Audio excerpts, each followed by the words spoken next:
I've written a book about half-arsing, and ironically, it required my whole arse. Hello and welcome back to my channel, or welcome if you're new. My name is Lena and I have a book coming out at the end of December called Half-Arsed Human, which is my kind of slapdash self-help collection of pep talks about how giving 50% to most tasks in your life is totally fine and how to find the thing that you actually want to focus on.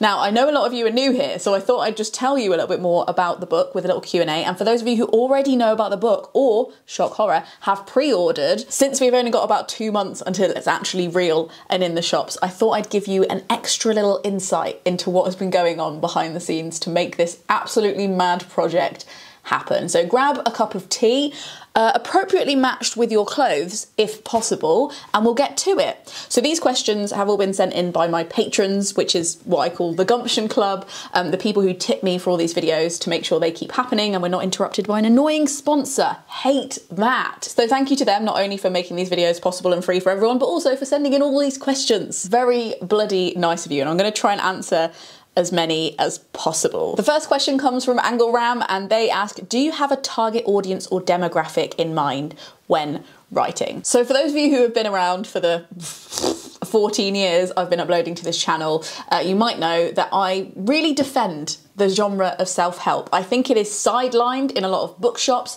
in a lot of coverage, in a lot of book content on the internet, and it's not given its dues. To write a good self-help book is incredibly hard, and while there's a lot of mush out there, I also think there's a lot of incredible, genuine literature out there in the self-help genre that doesn't get its dues. Having said all that, when I go into a bookshop or a library and I look at the self-help shelf, I see two problems. The first one being that there are a lot of books at the moment in particular, but particularly over the last 5 or 10 years, about burnout and this idea of being too tired for life and like exhausting yourself and like analysing that, which is great from an academic perspective and great from a philosophical perspective.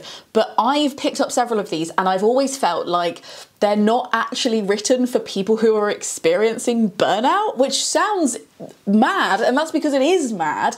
They're quite long, they're quite in depth, they've got lots of research and concepts in there, but they don't often have very many practical solutions, and they're also just incredibly exhausting to read. It doesn't mean that they're not worthy of being read or they're not incredible books, but just as somebody who has experienced that, and for people who are currently experiencing it, it's very hard to engage your brain in that way and shake up your thoughts when something is written in a very serious tone in an undigestible form and doesn't have loads of fun pictures. So what I've done is written a book that is in a digestible form, that is incredibly silly and jokey and hopefully like frees up your brain to focus on it. It's written in lots and lots of tiny like little bite-sized chunks, so you don't have to sit there and focus on a whole essay for a long period of time. And it's not just focused on this like material field of burnout, but also just on people who feel overwhelmed or debilitated by the amount of choices that are on offer.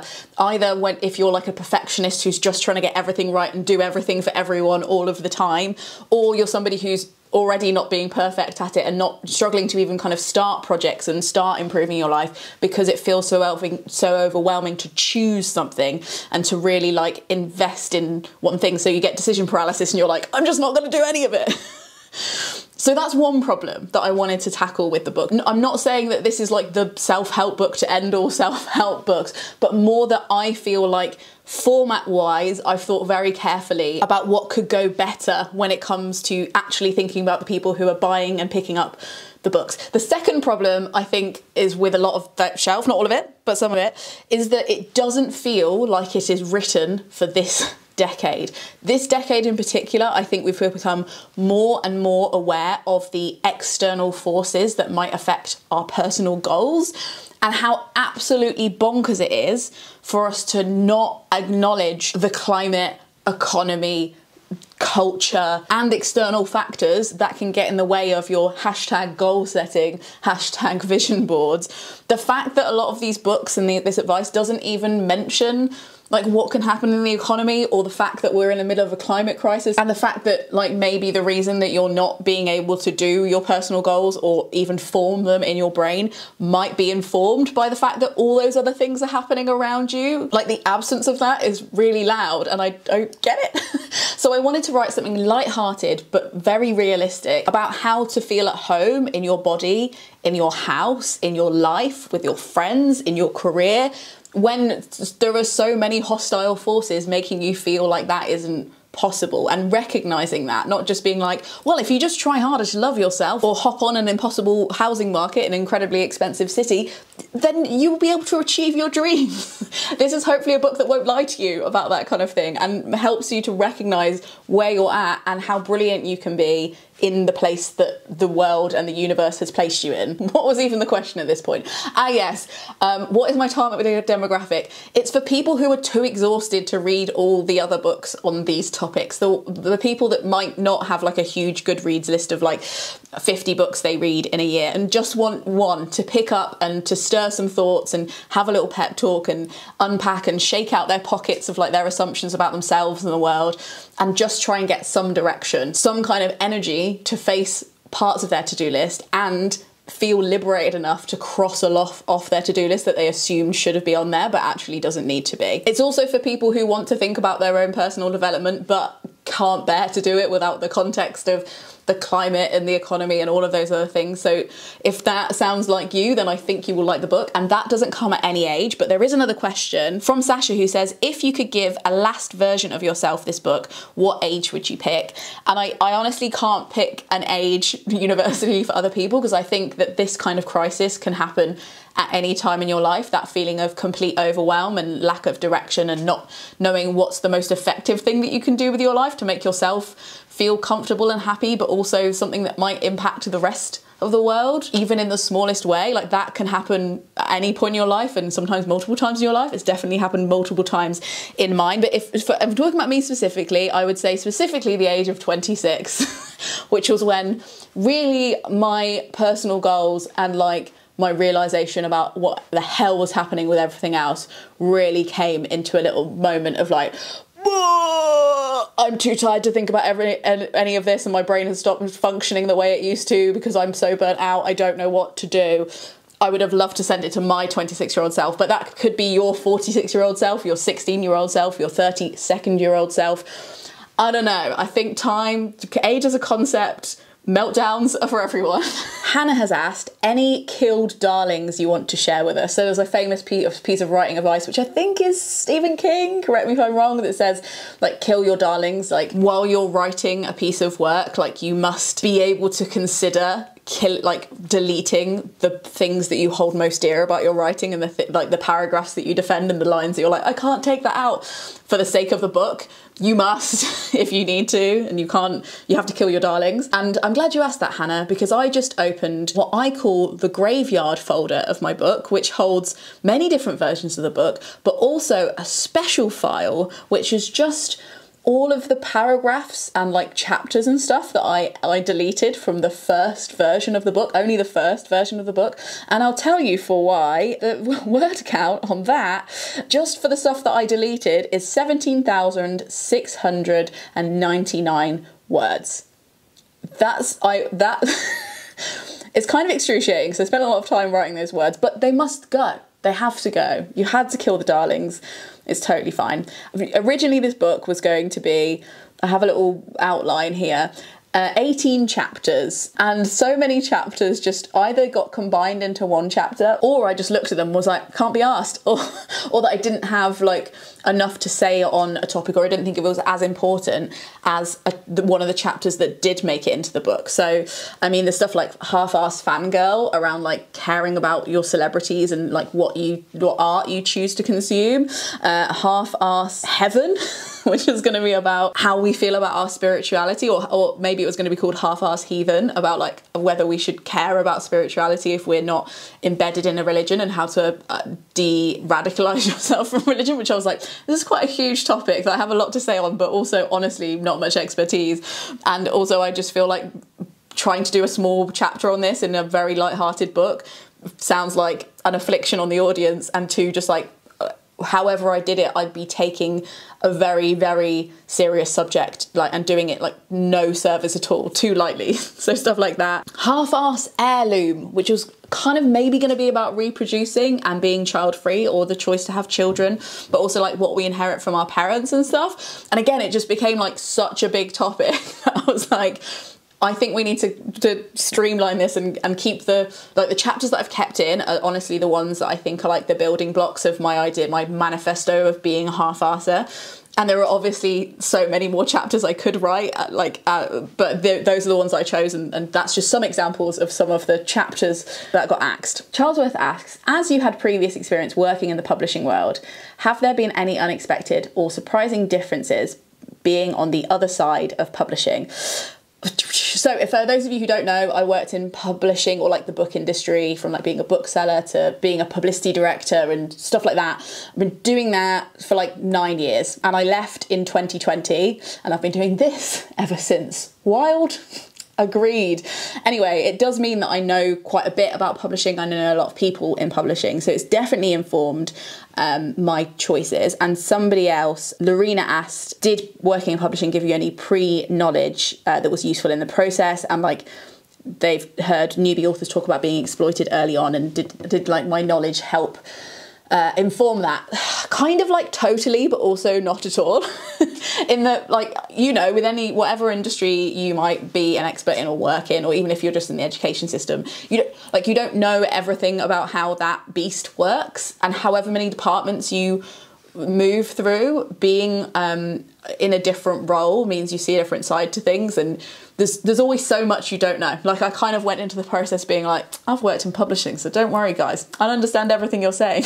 And I'm still asking like really stupid questions. So there's that. There's definitely, like, when it came to doing the contract, I did have an agent do my contract, because everybody should. That's the thing that you should do. It's a skill, it's an expertise, you can't learn it overnight. And even if you worked in publishing on contracts, you should still have an agent. I feel very strongly about that. Obviously I had an agency and an agent who did help me, but I did go through the contract several times on my own, and I did have loads of like pernickety stipulations about small things that I imagine maybe other authors wouldn't have had, but they're also like not huge deal breakers. They weren't things that where the publisher was trying to take advantage or anything like that. They were just like really small, boring legal things that I was like, I would personally rather this be the terms. And they said yes to everything. It's not, you know, you basically get like a boilerplate template contract from most publishers, and then like you can go back and customize it as per, and you know, most of the time they're really amenable and nice about it, especially if they're small asks and not like, can I have 4 times the amount of money? But yeah, I think it'd be remiss to say that my knowledge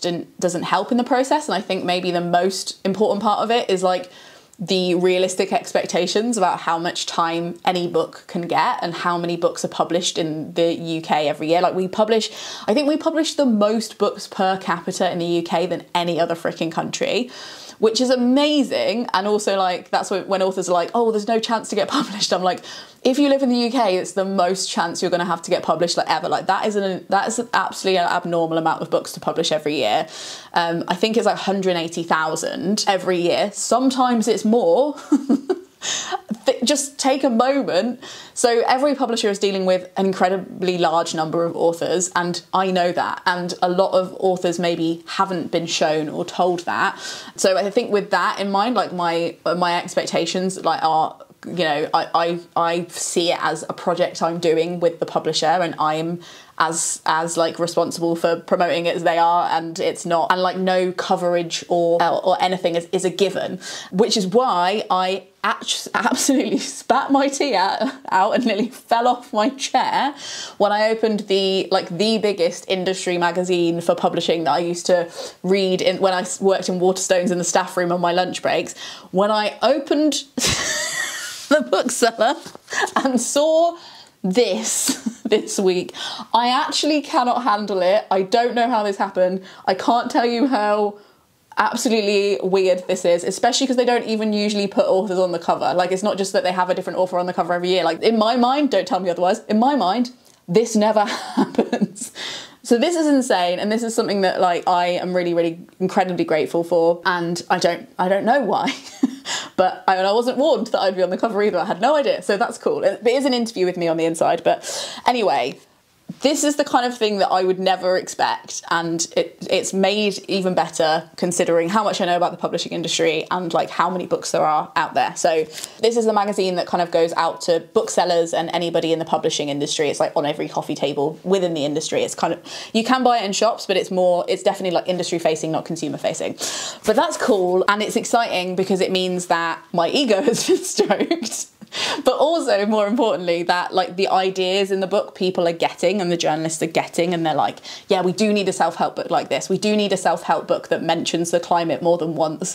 It has a whole chapter on being a half-arsed vegan, which is a video I made on this channel in January of this year. So I'm excited for more people to accidentally read about veganism and not feel pressured to partake, but also feel welcome in the conversation about it and like talk about how we can tweak the world and try and like act on it in a realistic way, in the way that the world genuinely is, without having to be like pure perfectionists and like have our own like perfect moral center. So I'm excited about those ideas being out there and having an excuse to talk about that more, and the fact that the bookseller and people like it have been like, we're willing to talk about that, has literally just has descended like a little mist of optimism on me that I wasn't expecting. So anyway, that's the publishing thing, kind of, but yes and no. Kirsty asks, which fictional character do you think would benefit from your book the most? Okay, firstly, the first person that came into my mind was the character that Beanie Feldstein plays in Booksmart, Molly, who is obsessed with self-help pep talks and books, all about how she has like the inner goddess and she's amazing. And then she walks into the world and she realizes that it doesn't kind of work like that, and that she's like been sucked in and taken advantage of by this world that's just going to tell you that it's all about you and how that's just simply not how the world works. But it doesn't mean that you can't improve yourself and your life and be generally quite happy. So for her, for the perfectionists out there, but potentially also for Bridget Jones / a former version of me who like was just completely chaotic, could never keep hold of their house keys or be able to focus on everything, said yes to every project and then could never deliver on all of it, said yes to every social occasion and then backed out of half of them because their life had just become too much of a dumpster fire.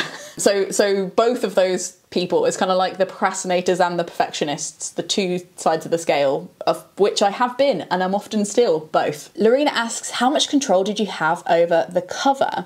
So authors are always involved in the cover process, but it is, and again, this is part of the me working in publishing and just having more realistic expectations about things. I have no legal right to decide what the cover is, and I do not have final sign-off. That's what happens when you sign over the rights to publish your book. The publisher gets to decide what the cover is. And to me, that is totally fine, because at the end of the day, they are the experts and they know what's out there. And I do most of my own personal branding, like my channel and Instagram, and, you know, me and Craig like do all the thumbnails. All of that is under my control, but this is a project that's with them and it's not necessarily just for my audience. And therefore it makes sense that they also have a big say in the book cover.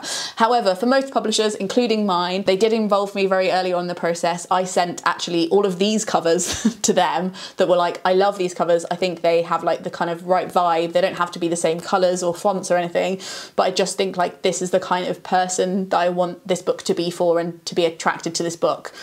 That this is what I have in mind, let me know. And they came up with this cover. This is not the final cover, but it's, you know, I'm going to be able to show you the final cover very soon, but it is in some ways very, you know, when you get the final copy, you won't be like, I don't recognise this book from the draft cover. But they come up with this cover and I bloody love it, but the final cover is even better. Like, it's so... the idea for the final cover was like, the concept was ran past me and I was just like 1,000 times, yes, please do that. And when you see it, you'll get why. All I have to say is follow me on Instagram, because we will be revealing the cover soon. And I know that some authors are like, I love my cover. But I can't explain to you how I want my cover on every wall of my house. Like, it's going to be great, and I didn't do it, so I can say that. But I think, while the book might not be perfect in every way, and it's made by a flawed mind and a scatty one like mine, the cover, I think, could be, actually. So, stay tuned for that. But yeah, you do totally get a say in the cover, and obviously you want the author to like the cover because they're the ones that are promoting it and having to hold it up all the time and stuff. So you want them to like it, but I get input, but I don't get final say. And to me, if you pick the right publisher, that's totally fine. I'm like, Jesus, take the wheel. I don't know, you know better. I'll also answer at the end 2 frequently asked questions that I get a lot on Instagram that I want to like blanket cover here. 1, will you be doing the audiobook? Yes, I will. Would you like me to vlog the process of doing the audiobook? Because it's going to be fun. It's going to be a ride. And I was personally very nosy about how audiobooks work before I worked in the industry. So if you are like an audiobook file and would like me to do a vlog on the process of making the audiobook and take you along into the studio with me, I will do that. So let me know in the comments below. And then second one is like why should I pre-order? How does pre-ordering work? So for those of you who don't know, pre-ordering is when you buy a book before it exists, the ultimate test of faith and commitment. Sounds weird in theory, but in practice makes a lot of sense once you think about it. Books are printed, believe it or not, mostly in the UK if you're published here, in a factory. And to make a book, you have to put the machine on certain settings and load it with certain colours and certain kinds of paper, etc, etc, etc. So once you've set up that machine, it is the more books you print while that machine is set up, the more cost effective it is to do that. To print 100 copies and then a few months later print another 100 copies is going to take much more manpower and effort and expense than it would be to print 200 copies at the same time. Does that make any sense? So when you pre-order, you're giving the publisher an idea about how many books people might actually want. So it means that the costs are more effective. So it means that the author gets more money, I'm pretty sure, and the publisher gets more money so they can print more. But it also means that you have a more realistic idea about how many people want the book. The other reason is that it's a real indication in-house and like internally about how excited people are about the book. Obviously, every book that a publisher publishes, they think some people will be excited about, but the general public are unpredictable. It's very hard to tell once a book is out there, like how many people are actually going to want it. So the fact that like maybe 100 or 1,000 or 2,000 people pre-order a book, it tells the publisher like, yeah, our instincts are right. People really do bloody love this. Like, let's put more staff members on working on the marketing for it. Let's put a little bit more spend behind advertising the book. Let's tell a few more bookshops, or let's like really highlight it to Waterstones that like this might be a big book. Like people seem to really like this. So just a heads up, you might want to order some more copies, or you might want to do some more events around it because it seems like people are really excited about it. So if you're trying to support an author like me or any of the other authors you know, pre-ordering the book is worth so much, because if you're going to buy the book anyway on publication day or a couple of weeks after, that 10 or 15 or 20 pounds you spend on that book is just worth the money of the book on the day that it's published or like after that. But if you buy the book for that same amount of money before the book is published, you're kind of helping that author sell at least 2 or 3 or 4 more books. Like it becomes not only like the money that you put over the counter, but also like a vote in that book's favour and a way for that book getting out to a wider audience. So if you do want to pre-order the book and you haven't already, or you might want to pre-order a book for a friend because it is coming out just before Christmas, just saying, then that's why it helps. And if you're somebody who has either shied away from climate books or is frustrated that more people aren't talking about the climate, or you don't know how you feel about the climate, this isn't a climate book, but I do mention it, as every book should, logically, frequently in the book in a way that's just like, that's there, so we have to take that into account. If you want those kind of books out there, and if you like the way my brain works and you agree with me, then pre-ordering the book is a great way to maybe hopefully get those ideas out there.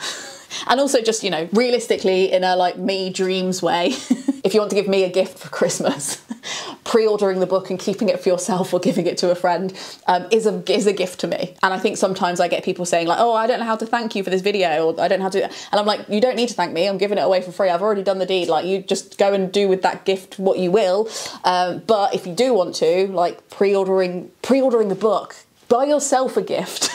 And you accidentally also give one to me. So that's what the pre-ordering thing is about. And oh yeah, it also means that basically, because the way that charts work, if you order a book in October, right, and the book isn't published till December, they don't register, like the grand masters of book sales called BookScan don't register that sale in October. They register the sale and it kind of goes through on their system on the day that it's published. So if you pre-order the book, 6 months worth of those sales of like everybody pre-ordering the book all go through on that one publication day.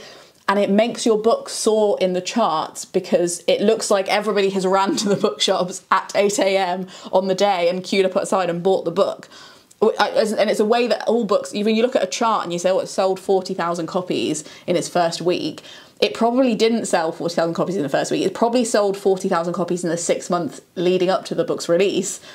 And that's how that works. Whether it's good or bad, I don't know, but that is the way the cookie crumbles, and it does help because all those sales go through on that day, and it gives the book this like huge boost, and potentially ends up in the charts. And once you're in the charts, you're basically in the sky. You're in the stars. It's all to play for. It's a beautiful thing. Anyway, thank you so much for listening to this incredibly self-indulgent video about my own book. But I hope that if you were curious about it, it gave you a little bit more idea of what you're buying. At the moment, I'm not allowed to show you I'd love to show you an extract and read out parts from it, but I'm not allowed to yet. I'm only allowed to do that after it's published. So I hope this video satisfied some of your curiosity if you're on the fence about nabbing yourself a copy. And yeah, make sure you follow me on Instagram because I'll be talking about events that I'm doing. I'm going to be doing a lot of events around the UK, hopefully. So I'll be announcing some of those. I'm already booked in to do one in Birmingham, so I'll leave that below, but there will be lots of others. I'm plotting, don't worry. So don't miss that, and definitely follow me on Instagram, or you can subscribe to my newsletter because I will send it out there as well. Okay, I think that's everything I've got to say. If you have any questions generally about how the publishing industry works, I have a whole playlist on that, but I'm also happy to answer questions in the comments because I'm kind of passionate about not only other potential authors understanding it, but also just like readers. I think once you understand how it works a bit more, you can feel more a part of it and you can participate and you can understand how to help it or what you don't like about the way it works and giving publishers feedback on that. Like that's all exciting to me. There should be more of that. Always. So in the comments below, I'll be sitting there answering questions about publishing. Okay, right. Now I shall leave you. Links to pre-order are below. Thanks for watching. Frog Snog out.